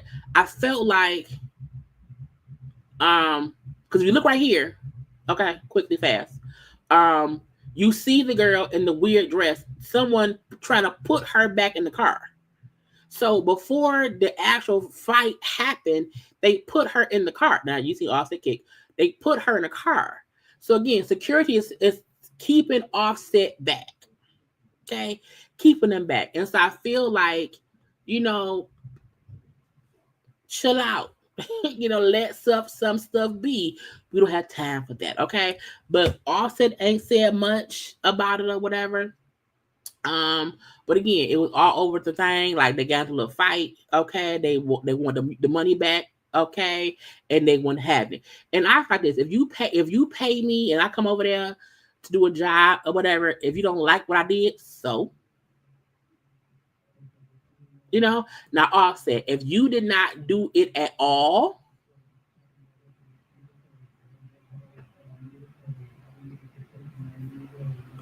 you know, if you did not do it at all, they may want a refund. Okay. However, if I came over there and I did something, I mean, I was here. What you want me to do about it? I'm done. But you Offset, chill out. Now I want to get to lastly to Ray J, and we're gonna be done because I want to chill out for the rest of the day. It's Ray J left. Let me see. I think it's just Ray J. Um, is Ray? Did I already do Diddy stuff? I think I did Diddy stuff already. Um, I did not. Also, do y'all know that Plies was suing, Soulja Boy and them, and Glorilla and them, and McStallion and them, or whatever, them and they things. Child, Soulja Boy was on live talking cash shit. You talking about some, man, Plies suing you. Plies. If you don't sit your broke ass down somewhere, nigga, what the fuck wrong with your cheap ass, nigga? Is Plies broke? Why I feel like Soulja Boy chain look like aluminum foil? Pretty Boy swag is not your beat, nigga. So you want to wait 10 years to try to sue a nigga for a beat? That is not your beat, crazy man. What the fuck is wrong with you, Plies? Need to change your name to Lies, cause you a motherfucking lie, nigga. You know that ain't your motherfucking beat, broke ass nigga. Why does, for the first time ever, do I feel like Soulja Boy looks like sober? Like he look healthy to me, I put into Pretty Boy swag, nigga. You trying to come and claim his hair look clean, his face look clean. He put some good old moisturizer on, eyebrows on fleek. Okay, my shit, nigga. Them shit don't sound. I cannot show him smoking. But again, he just saying, he ain't do nothing. Plies is a liar. Plies is broke and blah, blah, blah, blah, blue. I said, I don't think Plies broke, but I'm the UB. But Soulja Boy like attention. He like attention or whatever. But I was like, sir, but look, the one thing I do agree with is them saying the beat that Plies is suing for, Soulja Boy's song came out before Plies' song. That's the part that's weird. Plies' song, Me and My Goons, came out. Let me see. That little beat is from 2008. Pretty Boy Swag came out in 2010, but My Dougie came out in 2006. Pretty Boy Swag was sampled from My Dougie that came out in 2006, 2 years before Plies' song that no one ever heard. See?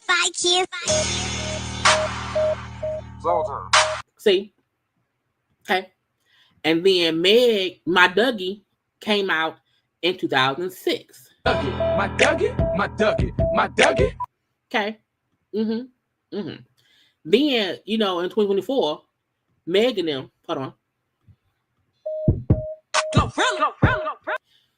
Came from, but I'm like, I still don't understand how Plies wants to sue these other people off a beat that came out 2 years. The first beat came out 2 years before his song. Unless Plies is saying he wrote the beat for 2006 too, didn't say that. Okay. But again, Soulja Boy said, bitch, you won't leave me alone. Okay. But Soulja Boy, he always been kind of crazy.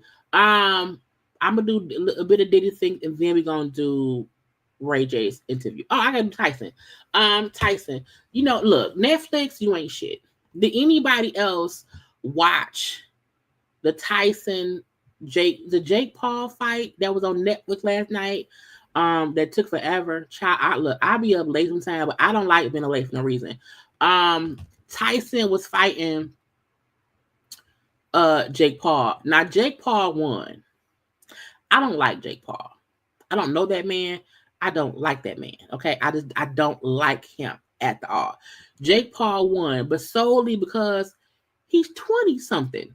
Tyson 58, and seeing Tyson in the ring at 58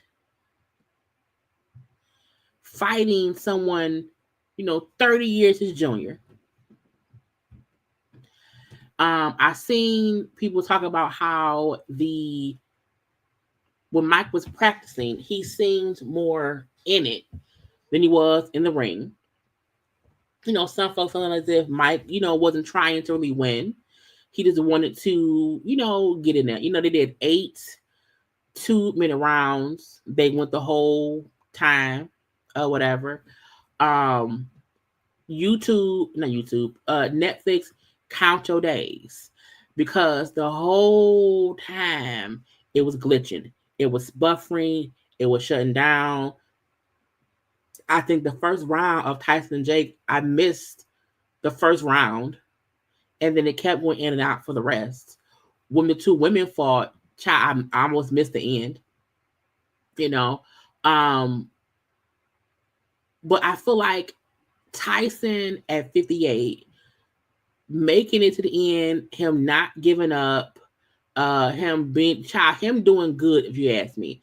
And me and him was talking about it earlier today, and he even said how people wanted the old Mike, like the beast Mike, who we knew from back in the day, and that's just not who he is now. He's older now. He's not even in that same mind space that he was back then. And when I saw the game, where's the game post? The game, because some folks were talking cash shit. And when the game defended him, saying, I see all these weird celebrity ninjas saying Mike looked bad, this was sad and disgusting, etc. Y'all goofy. I saw a 58-year-old legend go 8 rounds with a 27-year-old in front of the world in a sold-out football stadium and walk away with $20 million. His dignity and yet another achievement. He said it was only for him. I'm proud of you, champ. Because some fuck was mad. Prime. First I'm going like Piers Morgan. Prime Mike will destroy him in 8 seconds. It's like whatever. Stephen Smith saying, there's people talking as if he was supposed to be the same 30-year-old Mike. Oh, it buffered for me on my phone, on my iPad, I couldn't even get it on my TV. It was crazy. It was completely insane. But people were like on social media, like, oh, I can't believe Mike. It's like, what did you expect? Now, I think most of us maybe we expected him to knock him out, and he didn't. I do feel like both Jake and Mike, neither were trying to knock the other one out. I do think Mike went easy. I think Jake Paul did as well. Because it's like you don't want to hit Mike Tyson hard. I think he thought if I hit him hard, he may hit me back hard and I may not get up. So a part of me do feel like it was some bullshit. But we were pissed all night. A lot of people, it was trending on social media how bad the connection was, how it kept crashing, it kept buffering and stuff. So Netflix, count your days. When they had the 2 women fighting, I said, bitch.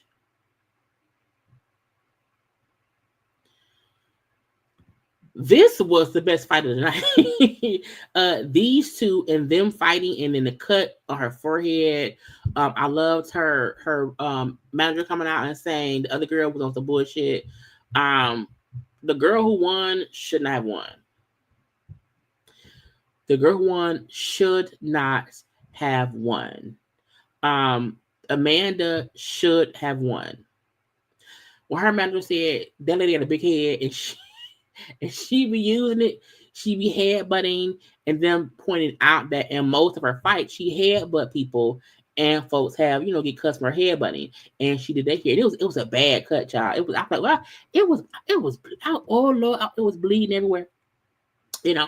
And so I just feel like that was the best fight of the night, and I'm mad because it kept buffering. But old girl was robbed. But as far as Tyson, You know, um,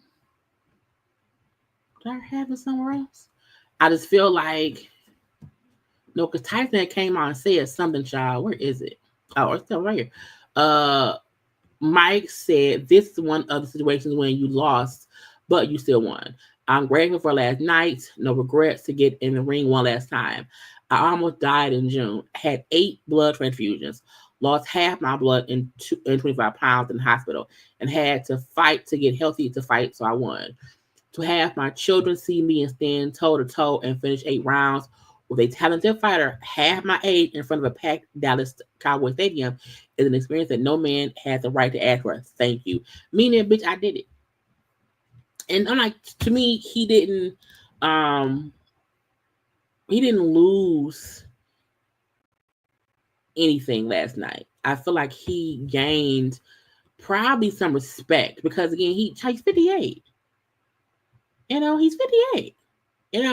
So I just feel like it was fine for what it was. In my head, did I feel like, oh, he could just knock Jake Paul out and that's it? I was hoping for that as well. I really, really, really was. And that's just not what happened. But I don't feel like I was like disappointed. And if I was for a second, but I got over it. Okay. But again, it was, if Netflix does any more live shows, I'm not watching. They have to fix because they have to fix the damn system, okay? Because it was some bullshit. Child, Diddy. I told y'all before that Diddy was using posts on social media to garner attention from potential jurors. I told y'all before about other lives. I said Diddy had this around here. Diddy had people, his family, posting stuff, trying to make him seem, loving, like a loving father. He had all his kids. They were doing things for the public to see it and for folks to feel bad for him in hopes of making him get off. I told y'all that before. Now the prosecution is saying the same thing.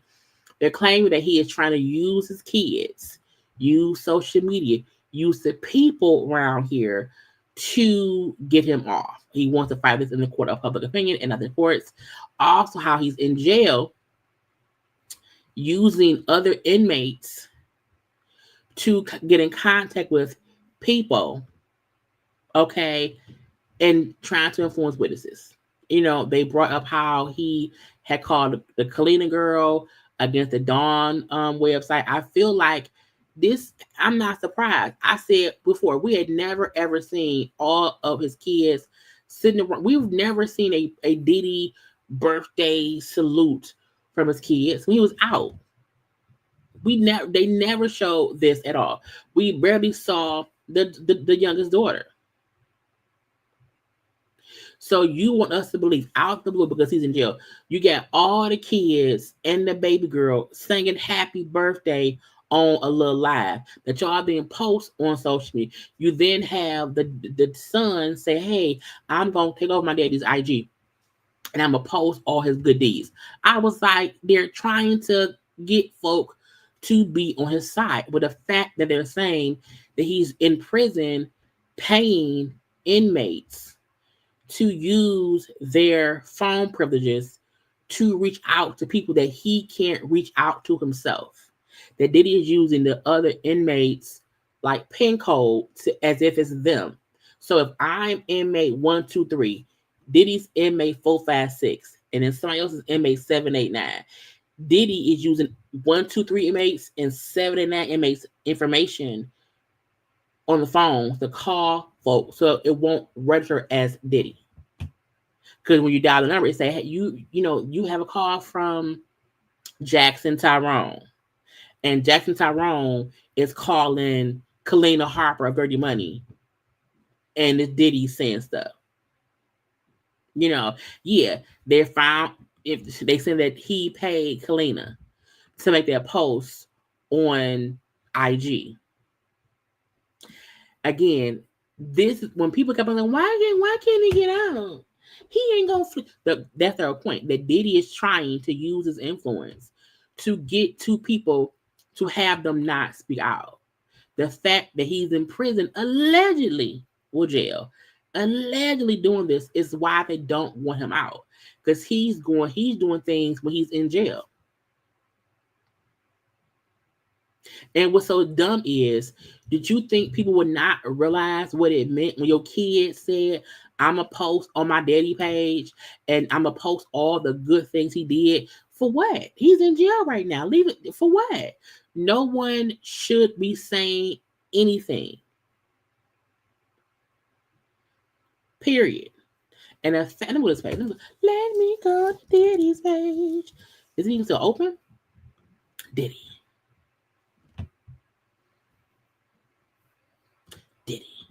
So they posted on the 6th. My pop motivation to making music is always to make us dance and feel good. Happy birthday. Okay. And they posted the OO video. Okay. Then P. Diddy and the fam, who you know, do it better. Okay. That was on the 6th as well. And then they posted Happy Birthday Pops. And it's a video, child, look like of Biggie. Is it music? I'm yawning. Wipe the cold out my eye. See, child, Biggie like, why am I in this? Take me out. I'm dead. Leave me alone. Okay. Them still trying to post, but again, that was on the 7th. I feel like the son probably said, I'm going to post stuff. On the 6th, he said, I'm going to post stuff. I'm taking over my pop's Instagram. We're going to be posting videos by spreading, good energy and taking y'all down memory lane and all the positive things he did. So stay tuned and watch this. Let's go. We love you, Pops. Happy birthday. What's up, y'all? It's King Combs. And right now, I'm taking over my Pops Instagram.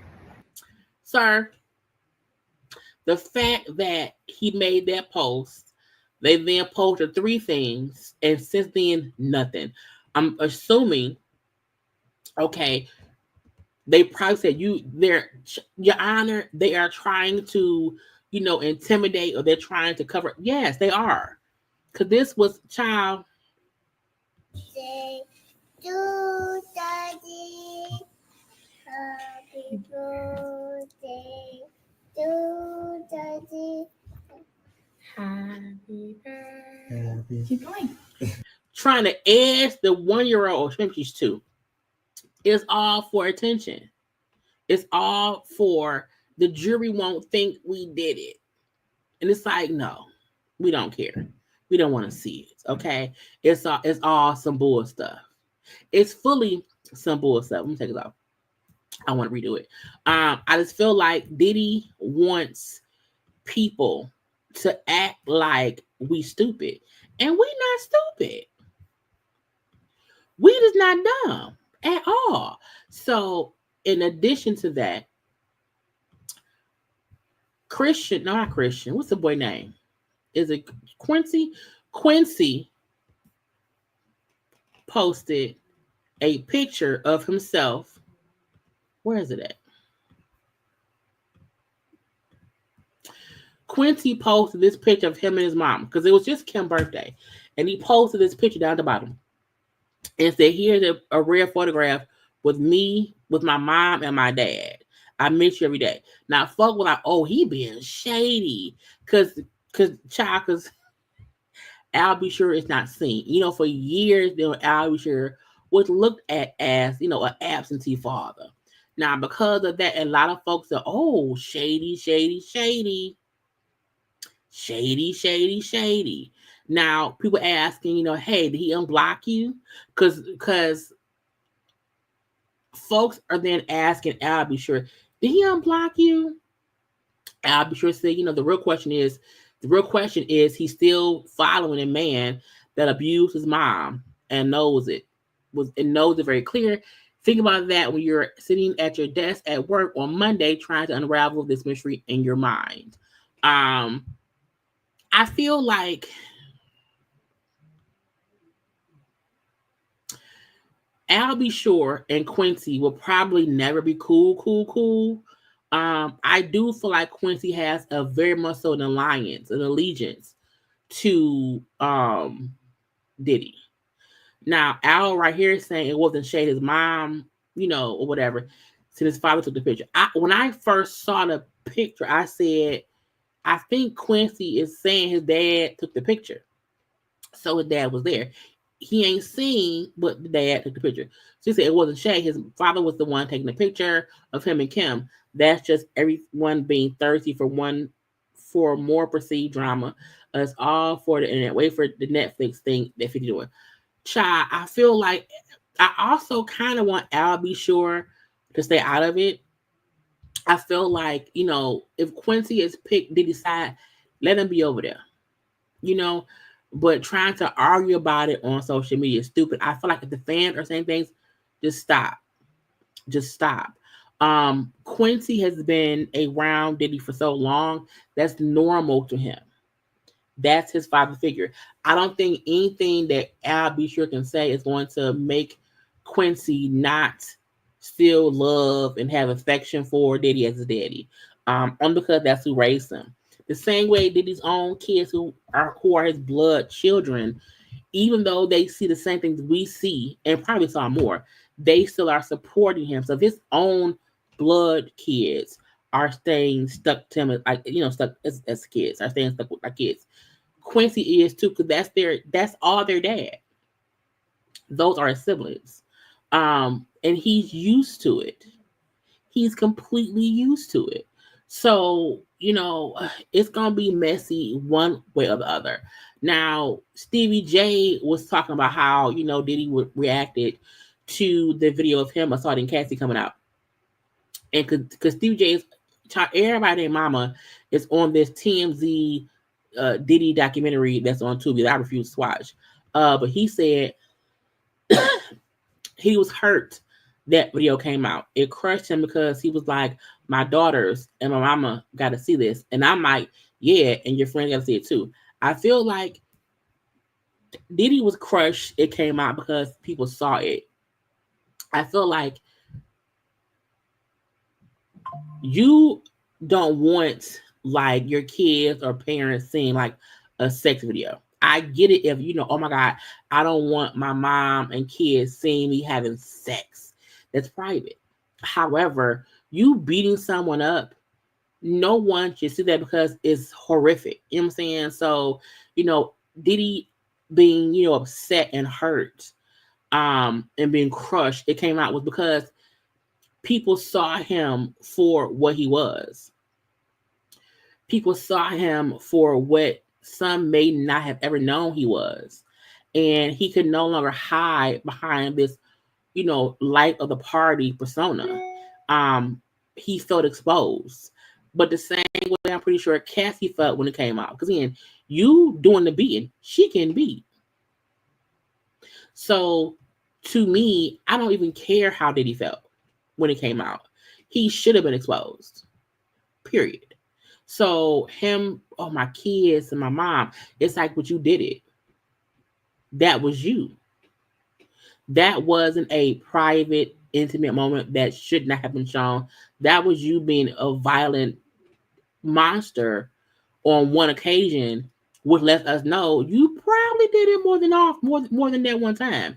So him, child, we don't care. Okay. Then Shine has been, on the media circuit. He has a documentary as well. And he's been coming out saying he felt like Diddy, used him, back in the 98 shooting that he went to jail for. The Diddy used him, okay, to take the fall for it. That he lost his life and was gone for all those years. He then got out. He changed his life over. But he was like, Diddy child is the devil. Completely the devil. And I feel like people thought that back then. When that whole thing happened, people felt like, because I'm old enough to know, I was in 98. I was 16 at the time, but it was a huge story. And even back then, folks felt like Shine ain't do that. They felt like Shine was taking the rap for Diddy. And Diddy allowed it to happen. Even Tyrone Blackburn, who's an attorney, he said, read the closing arguments for Shine's criminal case. Diddy and his lawyers set him up. Shine's attorney had zero experience. He relied on Diddy's lawyers to help him with his case strategy and closing arguments. He closed first, and by the second sentence, he implicated Shine by saying, although my client is guilty of, he should have said, not guilty. But again, he's like, Diddy did it. Okay. But Diddy's attorney is saying, Mr. Combs, again, as he always say, Diddy denies everything.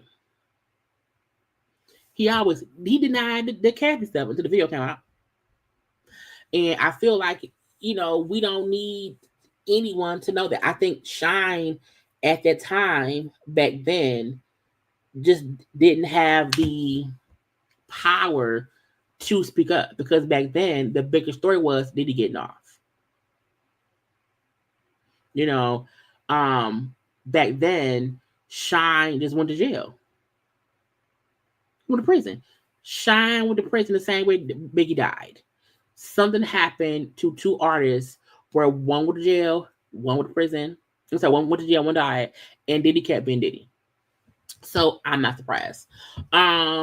Ray J, and his interview with, is it that? I thought I had one. Ray J came out and apologized to Jamal Bryant for threatening him. He did that before as well. I didn't care. I feel like Ray J is in this manic state, and somebody need to go call his mama or call a doctor. He first apologized, and I'm sorry. I didn't mean to do it. I was wrong. Leave me be. I want to apologize to Jamal Bryant.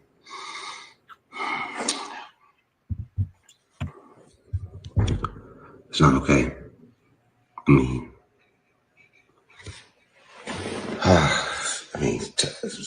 speaking that kind of language to a pastor is unbelievable. It's uncalled for. It's disrespectful. It's distasteful. It's disgraceful in every sense. I don't care what I said it for. No matter what prompted me to say that.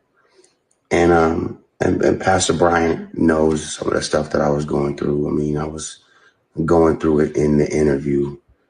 Look, first off, I watched the Ray J interview with, him and Pastor Bryant. And when I tell you, it was only like 40, maybe like 48 minutes long or whatever. It took me like 4 hours to listen to that interview, only because it was so edited. It was so cut up. Whatever Ray J said that they had to keep cutting out, they had to keep bleeping words or bleeping names out. It almost wasn't worth it putting it out, because nothing in it, it didn't make any sense. And I said, I don't know if Ray J was having a mental breakdown or what, but it was a very heavy edited video. And some part, like it was jumping from point to point. He brought up how his family was supportive of him and how he likes to do things. They're supportive of him and what he wants to do. And I felt like in talking, him also saying that, well, my mom and dad get it. My mom and dad get like where I'm going in my goals. But Brandy doesn't fully get it. And so, that's a little bit different. He brought up how he hoped they can spend more time together later, meaning him and the whole family, which makes me feel like he ain't really close to none of them right now. How he's grown up a little bit or whatever, and how, business Ray, and then, R&B, Ray. I'm like, what? It just nothing made sense. Okay. And at one point he said, I learned from my mistakes. I'm saying that when I'm making mistakes, I know I'm making them. You know, so I know when to say sorry. Okay, I can watch myself do something bad, and no one has to tell me it's bad. I can see it. I just make it. I'm like, sir, what? This was bad. You know, he brought up how the most fun time of his life was when he was just Brandy's little brother. Because at that point of me being Brandy's little brother, it was less stress, it was no pressure, whatever. I was around because she wanted me around. I did not want to be in the industry or whatever. I could just have fun, and it wasn't no real big deal. He then went into, because Jamal then asked him about the sex tape. I said, Jamal, why are you asking him about the sex tape? I feel like nobody ever needs to ask Ray J about that tape. I feel like it is so, just so far removed from anything. I just don't see the point in there being any kind of conversation about it. And basically, in regard to that thing, that sex tape, you know what I'm saying? Has it impacted you? And I felt like, doesn't matter. And at one point he said that tape was like 20 years old, but I'm still being held accountable for it now. I'm still being like the villain of it now. There's a fun side to it because, because stuff on TV is 10 times bigger. And so some folks are disappointed because my dick ain't that big. What? Why is you bring your dick not being big? Ray J, shut up. But again, it was going from point A to point B and jumping around or whatever. And now it was hard to listen to. He did bring up how, again, he felt like Nicki Minaj and him was talking or whatever. I didn't care.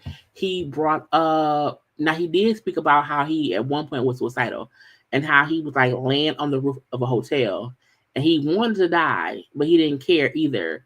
He felt like if he rolled off the roof, then it was meant. I was like, it was just strange.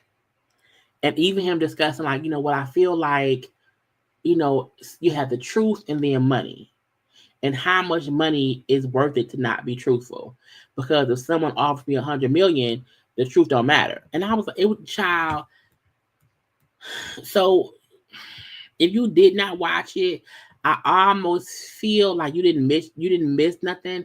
It's just Ray J babbling for 50 minutes, and most of it just did not make sense.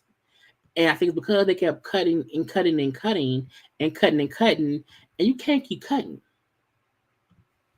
Anyway, that's it. That's all. Okay. Because I'm tired, y'all. It's already 7 o'clock. But that is all I have for y'all today. I hope y'all enjoyed our 2-hour tour of conversation. Okay. I will be live tomorrow at between 3 and 4 p.m. to do our Love and Marriage Huntsville live chats for tonight's episode. And then y'all know I'm back on live Mondays, Wednesdays, and Fridays. I think that was all. Because anything else I have, I'll probably put up in a separate video. But I want everyone to have a good rest of y'all day. Okay? And like, comment, share, and subscribe to the channel.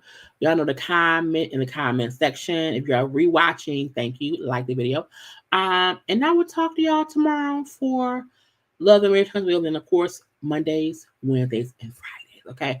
I gotta go. I love you all. Bye.